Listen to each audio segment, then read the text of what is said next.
अब मुद्दा है वक्फ बोर्ड में परिवर्तन के लिए लाए जा रहे कानून का।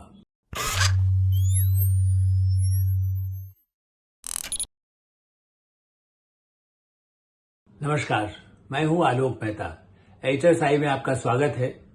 हमारा अनुरोध है कि आप एडिटर साई देखें, सब्सक्राइब करें, लाइक करें, मित्रों को, ग्रुप्स को फॉरवर्ड करें, उनसे भी आग्रह करें कि वो भी देखें, क्योंकि हमारे विचार, आपकी सहमति हो असहमति हो, लेकिन कई ऐसे तथ्य जो आप चर्चा में सुनते हैं उससे कुछ हट करके कुछ विचार भी सामने आते हैं और उन तथ्यों को प्रामाणिक मान करके आपकी भी जो राय हो वो भी आप हमें अवश्य अवगत कराएं।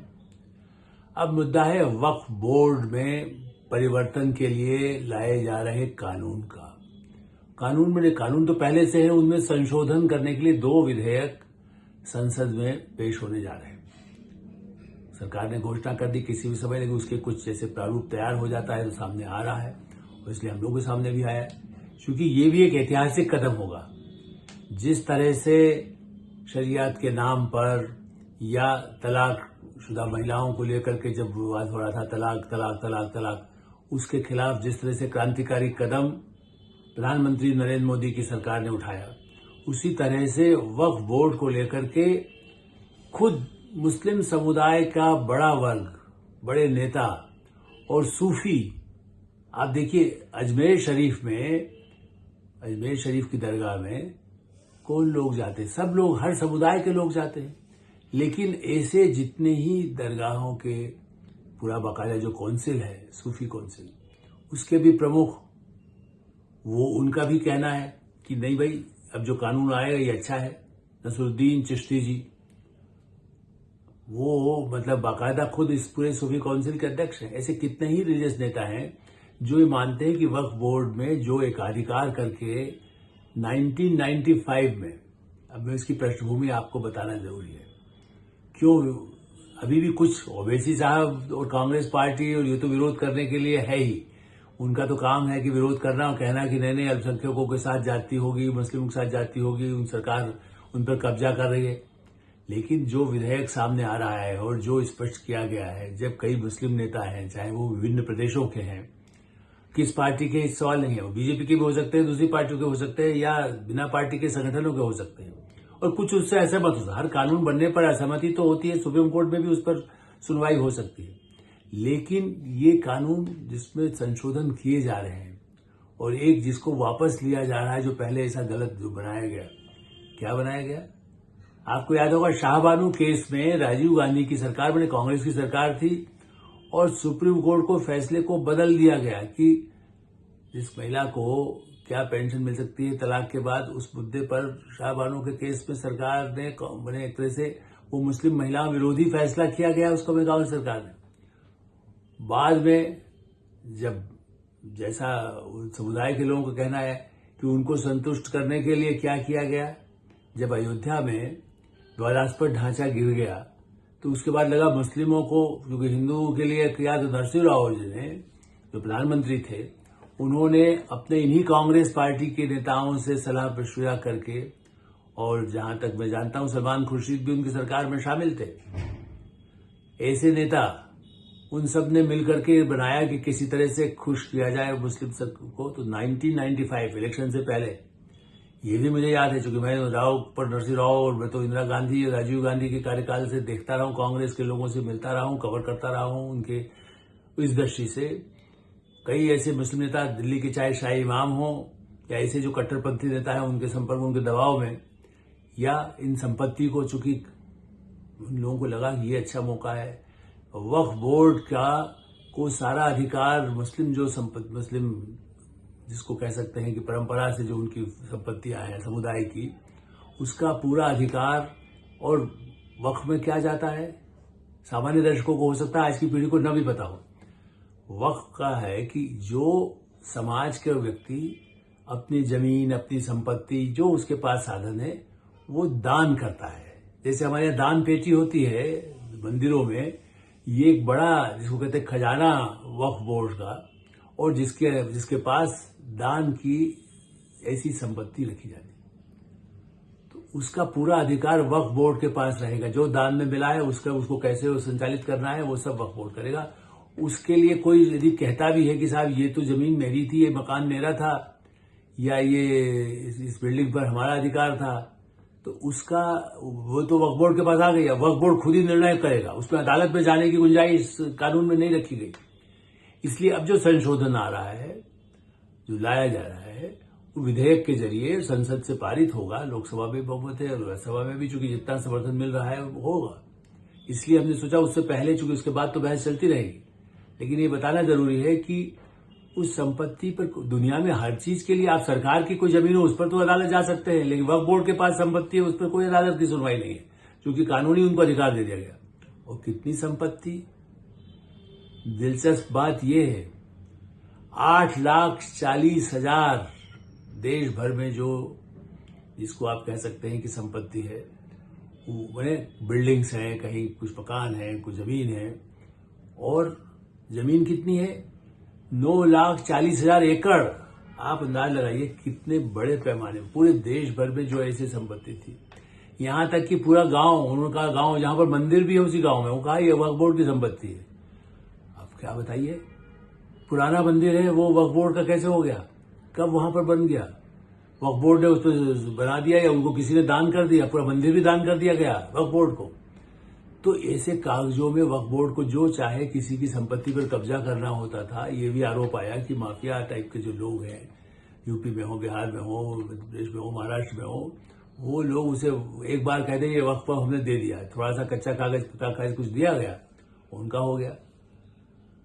इसी तरह से जो सूफियों की दरगाह है, चाहे अजमेर शरीफ की हो, चाहे अजमेर की हो, चाहे फतेहपुर सीकरी की हो, या और अन्य स्थानों पर, तो उसके लिए भी वो अपना शरीयत में उसका प्रावधान नहीं है, तो कहीं कुछ है। वो लोग अलग परेशान थे कि सब कुछ वक्फ बोर्ड का अपना कभी हिस्सा दिखाता है, कभी नहीं दिखाता, या हमारा अपना अलग बोर्ड होना चाहिए। वो तो इसीलिए इस वक्फ बोर्ड का चूंकि इतनी संपत्ति पर वो बड़े विवाद सामने जब आने लगे, अदालत में सुनवाई नहीं हो पा रही। और ये दान किस लिए दिया जाता है? परंपरा से हर धर्म में जो दान इसलिए दिया जाता है धार्मिक प्रतिष्ठानों को, ट्रस्ट को, बोर्ड को, कि उसका उपयोग गरीबों के लिए हो। यदि आपको जमीन मिली है तो आप उसमें स्कूल बन रहा है, अस्पताल बन रहा है, कुछ और गरीबों को उसकी या कोई आमदनी आ रही है, तो वक्फ बोर्ड का काम है कि उनको सहायता पहुंचाए, उनके लिए कोई ऐसे स्थान बनाए वहां पर जिसका उपयोग कर सके, गरीबों के काम आए। या समुदाय, मुस्लिम समुदाय में जितनी शिक्षा की जरूरत है, 95 से लेके 2024 अब हो चुका, आप अंदाज लगाइए 20 वर्षों में कितना कितना इसका लाभ उठा। 20 का 30 वर्ष हो गए, आप ये देखिए। इस तरह से लगातार जो हो रहा है, 30 वर्षों में उन संपत्ति को लेकर जो विवाद है उसकी कोई सुनवाई नहीं हो रही थी। और इसलिए काफी मांग के बाद और पिछले कई महीनों से इस पर तैयारी हुई, कानून विशेषज्ञों ने काम किया है, ये कानून तैयार किया गया है जो अधिनियम के रूप में, उसके बाद उसको लागू किया जाएगा, लेकिन अभी संसद में पेश हो रहा है। इसलिए हमने सोचा कि इस पर एक बताना आवश्यक है। और खास करके आप ये देखिए, सूफियों की भी मैंने 800 तो बड़ी ऐसे दरगाह है और बाकी छोटी दरगाहें भी 2900 है। तो उनकी तरफ से ये मांगेंगे कि सूफियों की अलग हो। इसीलिए बोहरा समाज के लोग, जो उनको तो मुस्लिम माना जाता है, लेकिन उनका भी उनको बड़ी आपत्ति है, उनकी बड़ी संपत्ति है गुजरात में, महाराष्ट्र में, मध्य प्रदेश में। वो कहते थे हमारी संपत्ति पर वक्फ बोर्ड का कब्जा है, हम खुद का कोई, हम उसका उपयोग अपने समाज के लोगों के लिए नहीं कर पाते हैं। ऐसी स्थिति में ये कहा गया है कि भाई उसके लिए, बोहरा समाज के लिए अलग उसका प्रावधान हो। और ऐसा नहीं है कि सरकार उस पर कब्जा करे, सरकार का नहीं, उसमें तो ऐसे लोग जो समाज से ही जुड़े हुए हैं। बल्कि ऐतिहासिक एक और होगा जो महिलाओं के कल्याण के लिए, जैसे प्रधानमंत्री नरेंद्र मोदी की सरकार ने जिस तरह से ऐतिहासिक कदम उठाए हैं महिला तलाकशुदा खत्म करने के लिए, पर्दा नशीर जो जबरदस्ती जो जबरन पहनने की बात थी उसको खत्म करने के लिए, कांग्रेस पार्टी कहती है नहीं आपको सिर्फ ढकने की परंपरा, अब कोई कानून में नहीं लिखा हुआ है। आज के आधुनिक समय में बच्चियों को जबरदस्ती उसको पहल करके आना, उसको पहना करके आया जाए, वो एक अलग विवाद है। कुछ राज्य सरकारों ने ऐसा काम किया, नहीं साहब वो तो ऐसे ही पहनना होगा, उनको ऐसे रह के आना होगा, बुर्का पहनेंगे तो वो भी जरूरी है, धर्म में लिखा है, घर में कहीं नहीं लिखा हुआ है उस तरह की बातें। वो एक मान्यता, परंपरा परिवार की अपनी हो सकती है। राजस्थान में कोई घूंघट की यदि परंपरा आई तो इसका मतलब घूंघट पहनकर स्कूल तो नहीं जाता है कोई। इसी तरह से इस बोर्ड में जो नया जो कानून बनाया जा रहा है उसमें 2 महिलाएं रहेंगी, मुस्लिम समुदाय में सबसे बड़ी आपत्ति यही है कि उनको मुस्लिम महिलाओं को आगे नहीं आने दिया गया। बल्कि मैं तो कहता हूं मुस्लिम नेतृत्व भी कांग्रेस पार्टी ने सलमान खुर्शीद को उस तरह से कोई कट्टरपंथी मुस्लिम नेता तो नहीं माने, वरना तो चुनाव नहीं हारते। वो बहुत विद्वान है, बहुत बड़े वकील हैं, उनके अच्छे बड़े परिवार से हैं, डॉक्टर जाकिर हुसैन के परिवार से उनका संबंध रहा है। तो इसलिए हम ये नहीं कह रहे कि वो उनमें कोई कमी है, लेकिन वो मुस्लिमों के एक छत्र नेता नहीं है। वही तो दुर्भाग्य है कि मुस्लिमों को कोई नेता कांग्रेस ने तैयार नहीं होने दिया। उनके वोट बैंक का इस्तेमाल किया गया। उनके लिए जो साधन है, भाई आप यदि उनके लिए शिक्षा के लिए, स्वास्थ्य के लिए और दूसरे सुविधाएं जो मिल सके, समाज में जागृति के लिए, यही वक्फ बोर्ड का पैसा यदि खर्च हो जो उनकी संपत्ति है, उस संपत्ति का, लेकिन उस संपत्ति को बेच जो खास लोग जिस पर कब्जा उस बोर्ड का होता है वही फैसला करता है कि ये संपत्ति इसी की है। जैसा मैंने कहा कि मंदिर का ऊपर भी आप कब्जा दिखा दीजिए। कल से ताजमहल यदि शाहजहां ने बनवाया था, आप कहिए वो भी तो वक्फ पर है, हमारी पुरानी संपत्ति रही है। आप किसी दरगाह को जब आप कह सकते हैं, किले को, लाल किले को भी कल कहने लगेंगे कि ये तो हमारे जो है उनकी बनाए मुस्लिम शासकों का बनाया हुआ है। तो ये तो पराकाष्ठा है जो उन्होंने 30 साल में केवल कांग्रेस पार्टी ने संतुष्टिकरण के लिए किया गया, मुस्लिम समुदाय को भ्रमित रखने के लिए कि देखिए हम आपको ये अधिकार, वक्फ बोर्ड बने, वो उनके ठेकेदार जो लोग वक्फ बोर्ड में होंगे, वक्फ बोर्ड में कुछ अच्छे लोग भी रहे होंगे, लेकिन सवाल ये है कि जब संपत्ति पर उनका अधिकार होगा वही फैसला करेंगे, लेने वाले भी वही और फैसला करने वाले भी, अदालत भी वही।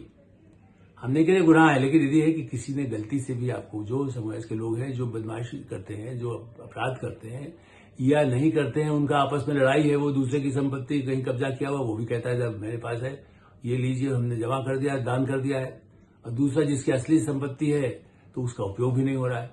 ऐसी स्थिति में जो कानून बन रहे हैं इसका एक दूरगामी परिणाम होंगे। और जो आगे देखा जा रहा है कि यदि जो समाज में व्यापक बदलाव, सामाजिक जागरूकता हो, वक्फ बोर्ड का पैसा सही लोगों तक पहुंचे, गरीबों तक पहुंचे, यही उसका लक्ष्य है। इसको सांप्रदायिक बनाना, इसको लेकर उत्तेजित करना, ये हिंदू मुस्लिम का सवाल नहीं उठाया जाना चाहिए। आज इसी तरह से, जिस तरह से बांग्लादेश की स्थिति हुई है, उसमें भी हिंदुओं पर यदि अत्याचार हो रहे हैं या वहां से उनको भागना पड़ रहा है या उनके घर लूटे जा रहे हैं, तात्कालिक स्थिति है, भारत सरकार उस पर बाकायदा आपत्ति कर रही है, बांग्लादेश की सरकार से अपेक्षा की जाती है, और लेकिन वहां से सीधे घुसपैठ यदि होने लगेगी, वहां अवैध रूप से आएंगे तो उस पर भी आपत्ति होगी। तो फिर आप कहेंगे मुस्लिम विरोध हो रहा है। केवल हिंदू, तो हिंदुओं के लिए तो कानून बनाया गया है कि यदि किसी देश में उनको धर्म के कारण संकट है तो उनके लिए भारत की नागरिकता मिल जाएगी। ये सरकार सबके लिए जब सुविधाएं, दरवाजे खोलेगी जो संकट में हो, लेकिन यदि आप बांग्लादेश से भारत की तुलना करने लगेंगे लोकतंत्र से भी, जैसा कुछ नेता ने किया, कांग्रेस के नेता सलमान खुर्शीद नहीं किया है, वो भी दुर्भाग्यपूर्ण है। मुस्लिम नाते कहना वहां पर जैसी स्थिति है वैसी यहाँ पर कहां है। यहाँ इतने अल्पसंख्यक चुनाव लड़े हैं, सारे पार्टी ओवैसी चुनाव लड़के के संसद में पहुंचते हैं। 400 पार्टियां भारत में हैं, लोकतंत्र में ही कानून बनता है, लोकतंत्र में ही पास होता है। संजय सिंह आम आदमी पार्टी जेल में बैठे हुए अरविंद केजरीवाल तक तो बाहर आकर के चुनाव लड़ने का काम करते रहे, और फिर भी कहीं भारत में लोकतंत्र नहीं है। क्या शेख हसीना की तरह भारत में स्थिति है? कतई नहीं है। मुख्यमंत्री तो जेल में रह करके वापस उनको छोड़ा गया कि जाइए आप आइए, लेकिन अपराध यदि किया है तो भुगतना होगा, अदालत फैसला करेगी। ऐसी स्थिति में वक्फ बोर्ड से जो परिवर्तन हो रहे हैं, उसका एक क्रांतिकारी जो बदलाव है, उसका मुस्लिम समुदाय को सही अर्थों में लाभ मिल सकेगा, यही अपेक्षा की जाती है। और ये काम जितनी जल्दी होगा संसद से पास होने के बाद, तो एक बड़ा विकास का, प्रगति का रास्ता मुस्लिम समुदाय के लिए खुल सकेगा। HSI में हम यही विराम देते हैं। आप HSI देखते रहें, लाइक करें, सब्सक्राइब करें और अपने मित्रों को, ग्रुप्स को फॉरवर्ड करें, और आपकी जो राय हो उससे भी हमें अवश्य अवगत कराएं। धन्यवाद, नमस्कार।